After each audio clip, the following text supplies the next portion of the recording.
একসময় ছিল পরিত্যক্ত ইটভাটা, এখন সেটা রঙিন এক স্বপ্ন বাগান। নদীর পাড় ঘেঁষে ছড়িয়ে আছে এক বিস্ময়ের নাম, ফ্রুটস ভ্যালি এগ্রো। ৫৭ জাতের বিশ্ববিখ্যাত আম, ২১ জাতের আঙুর, ১৭ জাতের সাইট্রাস আর ১২ জাতের লঙ্গার একসঙ্গে বসবাস করছে একই মাটিতে, একই যত্নে। এর পেছনে যিনি দাঁড়িয়ে আছেন তিনি উদ্যোক্তা হেলাল উদ্দিন।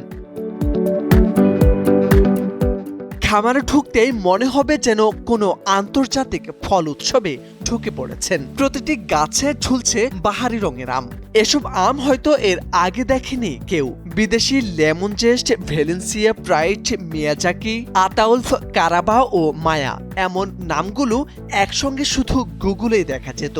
এখন তা হাতের নাগালে বাংলাদেশের মাটিতে চাষ করছেন এই উদ্যোক্তা। বর্তমানে এক জোড়া মানে ওয়ান ফেয়ার মিয়াজাকি বিক্রি হয় $৫,০০০। অবিশ্বাস্য সত্য। এবং এই মিয়াজাকি আম আমাদের মনে করি এর বাণিজ্যিকভাবে একটা সফল আম বাংলাদেশে এখন চাষ হচ্ছে এবং এটা উচ্চ মূল্যের আম। আমি মনে করি এই ধরনের অসংখ্য জাত নিয়ে আমরা কাজ করছি। ৫৭ জাতের আম আমাদের এখানে আছে এই বাড়ির মধ্যে। তো এখানে লাভজনক। আমরা যদি গত বছর এই বাগান থেকে আমাদের ২৫০ আম গাছ আছে, তো আমরা প্রায় ৬ লাখ প্লাস আমরা আয় করেছি, ইনকাম করেছি শুধু ফল বিক্রি করে, অন্য কোনো কিছু না। এবং এই টাকাটা এসেছে কিন্তু আমাকে কোনো আম বাজারে দিতে হয় নাই।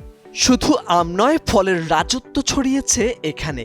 কমলা, মাল্টা, লেমন, সাইট্রাস, আঙুর, লঙ্গান, অ্যাভোকাডো, লিচু, ড্রাগন, আপেল, ম্যাঙ্গোস্টিন, করসল, মাম্মি, সাপুটে, অ্যাপ্রিকট, আতা সবই আছে এখানে, যা দেখতে প্রতিদিন দূর দূরান্ত থেকে মানুষ ছুটে আসছেন এই বাগানটিতে।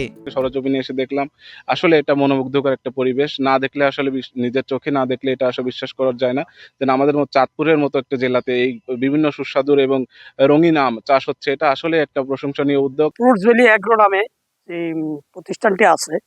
এখানে এসে প্রায় অর্ধশত জাতের আম দেখলাম।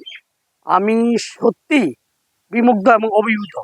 শুধু ফল নয়, এ বাগান যেন এক জীবন্ত লার্নিং সেন্টার, যেখানে দেশের তরুণরা শিখছে কিভাবে অজস্র বিদেশি জাতের ফল বাংলাদেশের মাটিতে রোপণ করা যায়, তাও কেমিক্যাল ছাড়া, শুধুমাত্র একটি বাগানের মাধ্যমে। যেগুলি লেট ভ্যারাইটির আম, এই আমগুলি চাষ করে মানুষরা লাভবান হতে পারে, কৃষক লাভবান হতে পারে, নতুন উদ্যোক্তা সৃষ্টি হতে পারে এবং বাংলাদেশ অন্তত ফলের স্বয়ংসম্পূর্ণ হতে পারে। এই বছর আমরা আশা করি, যেহেতু আমাদের এই বছর বিরূপ আবহাওয়ার কারণে অনেক গাছে আমাদের ফল আসে নাই এবং নতুন নতুন পাতা বেরিয়ে গেছে, চাঁদপুর অঞ্চলে এই ঘটনা ঘটেছে, তারপরেও যেসব গাছে আম এসেছে, ব্যাপক এসেছে, আমরা হ্যাপি। আমি মনে করি এই বছর আমাদের যে 200+ আম গাছে, যেহেতু আম গাছগুলি গত বছর সে বড় হয়েছে, আমের ফলনের বিষয় হয়েছে, আমি মনে করি 7 লাখ প্লাস আমার টার্গেট। চাঁদপুর সদরের শাহতলী বাজার এলাকায় ডাকাতিয়া নদীর পাড়ে গড়ে তোলা ফ্রুটস ভ্যালিতে ঘুরে দেখা যায় বাগান জুড়ে ২৫০ শতাধিক আম গাছ। প্রতিটি গাছের ডালে রং বেরঙের আম ঝুলে আছে। এমন দৃশ্য নজরে আসলে যে কেউ মুগ্ধ হবেন। যদিও আমের রং দেখে বোঝার উপায় নেই আমগুলো অপরিপক্ক, আর ১৫ থেকে ২০ দিনের মধ্যেই পাকা শুরু করবে বলে জানিয়েছেন উদ্যোক্তা হেলাল উদ্দিন।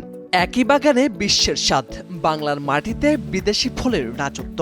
ফল নয়, স্বপ্ন ফলাচ্ছেন হেলাল উদ্দিন। ফ্রুটস ভ্যালি আমের রঙে বোনা এই গল্প। ফল গাছের ছায়ায় গড়ে উঠেছে সফলতার ছায়া। এজন্য দরকার সরকারি সহযোগিতা। মোর্শেদ আলম, সময়ের আলো।